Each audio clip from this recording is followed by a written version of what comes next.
في الدنيا اللي احنا فيها دي، المشتتات حوالينا في كل حتة، لدرجة إن الواحد بيحس إن مخه بقى مرهق ومش قادر يركز خالص. طيب، إيه الحل لو عايزين نعمل زي ريستارت لمخنا ونرجع نتحكم في يومنا تاني؟ النهاردة هنتكلم عن فكرة ديتوكس الدوبامين.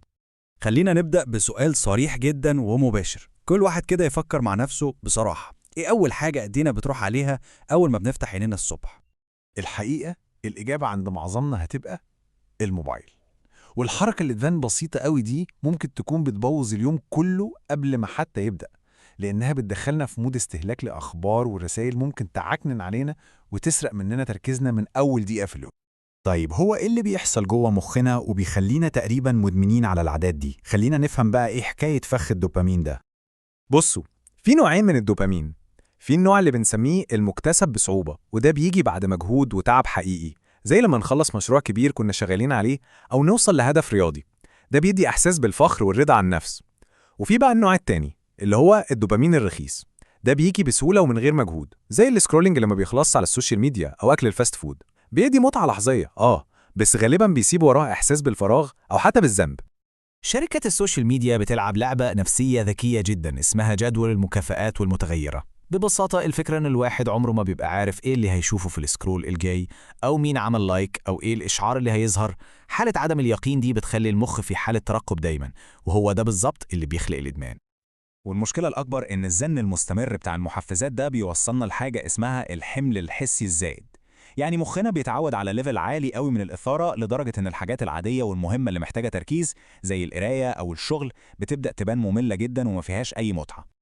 طيب نعمل إيه عشان نكسر الدايرة دي؟ هنا بقى بيجي دور ديتوكس الدوبامين، اللي نقدر نعتبره زي زرار الريستارت بتاع مخنا. وأهم حاجة هنا إننا نفهم الفكرة صح. الموضوع مش أسلوب حياة دائم، لا، هو عامل بالظبط زي لما بنعمل ريستارت لجهاز كمبيوتر مهنج وبطيء، بعدها بيرجع يشتغل تاني أسرع وأحسن. هي مجرد عملية إعادة ضبط مؤقتة عشان نفوق. يعني لو هنتكلم بتعريف أوضح شوية، ديتوكس الدوبامين هو إننا بنمتنع لفترة مؤقتة عن كل الأنشطة اللي بتدينا إثارة عالية، عشان ندي فرصة لنظام المكافآت جوه مخنا إنه يهدأ ويرجع لوضعه الطبيعي الحساس تاني. بس استنوا، في نقطة مهمة جدا لازم تتوضح. الاسم نفسه ديتوكس الدوبامين ممكن يلخبط شوية. المشكلة أصلا مش في الدوبامين نفسه، ده ناقل عصبي مهم جدا في جسمنا.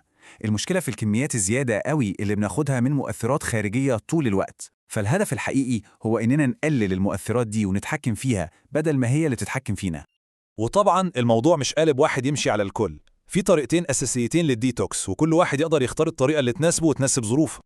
النوع الأول هو الديتوكس الكامل، وده بيبقى عنيف شوية لمدة يوم أو يومين، بنشيل فيهم كل حاجة بتدينا دوبامين عالي مرة واحدة. أما الطريقة التانية هي الديتوكس الجزئي، ودي أهدى، بنركز فيها على عادة إدمانية واحدة بس زي ألعاب الفيديو مثلا، وبنحاول نتخلص منها على فترة أطول شوية، ممكن شهر أو 2. طيب، لو حد عايز يبدأ بحاجة عملية ومحددة، في خطة ممكن تتعمل في 10 أيام بتركز على أهم المشتتات اللي في حياتنا دلوقتي. في ال10 أيام دول التركيز هيكون على 5 حاجات أساسية.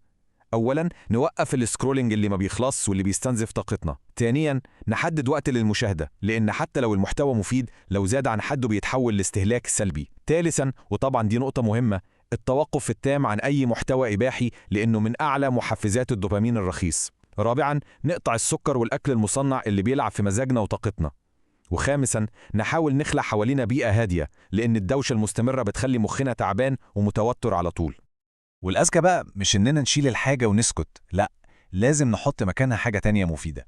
يعني بدل السكرولينج ممكن نقرأ كتاب، بدل الأكل السريع نطبخ أكل صحي في البيت، وبدل الدوشة ممكن نتأمل شوية ونتمشى في هدوء.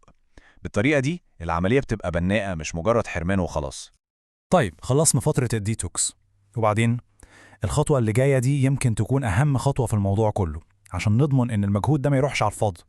الهدف النهائي هو إننا نوصل لحاجة اسمها الإنتاجية المستدامة، يعني نبني نظام وعادات كويسة عشان نتجنب اللي بيحصل لناس كتير، وهو الانتكاسة، يعني نرجع تاني لنفس العادات القديمة، وساعات بنرجع أسوأ من الأول كمان.